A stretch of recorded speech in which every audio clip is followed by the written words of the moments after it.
Last 4 games have not been good for Lamar Jackson. 8 interceptions, 17 sacks in those 4 games. So what is the reason for Lamar Jackson's struggle? Here is what they were talking about, the reasons for that on ESPN's Get Up. This is 4 games in. You've been blitzed since week 7 more than any other quarterback in the league, and your QBR is worse than the league. Let me tell you, I played with 2 Hall of Famers. One's in the Hall of Fame, one's going, and Peyton Manning and Aaron Rodgers. We spoke about blitz pickup every week ad nauseum. They wanted to know, hey, are we going to pick it up and try to block it? Are we going to throw hot? Are we going to roll out away from it? What's our plan?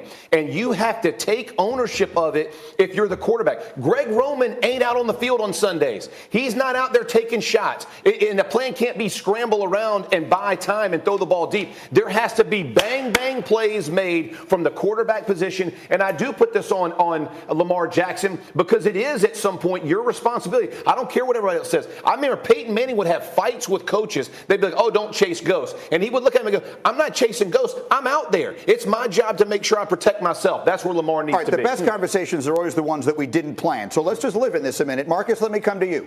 Because it feels to me like what I'm hearing here is the Ravens' offense is bad, which we all acknowledge. And I feel like I'm hearing here it's kind of Lamar's fault. And my perception of it is they're asking him to do the impossible. Who's right? Foxy's right. Hey, let's simplify this. Let's simplify this, bro. Let's simplify this. Yeah. You got to stop throwing damn interceptions.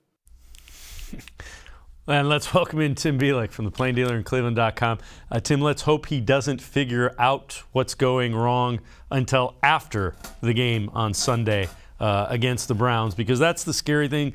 Lamar Jackson hasn't been good, but Lamar Jackson is also the reason that the Baltimore Ravens are 8-4 this year. No question about it. I mean, I talked about it a week ago when, we were talking about, why is Baltimore succeeding despite their injuries, but the Browns aren't? It's because Lamar's been healthy. And obviously, I think, he has taken a step back. And I think part of it is just the fact that the run game just hasn't been working the way it has for, most of his career. And I actually did some math before we came on for you. So I looked at the numbers.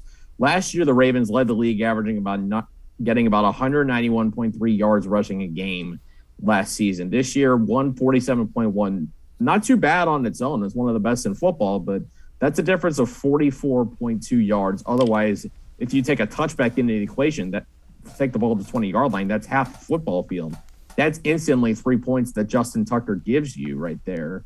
And then the yards per carry is almost a full yard down. It was 5.5 a year ago to 4.6 this year. Their running game just isn't as dynamic as it has been because he doesn't have the guys in the backfield.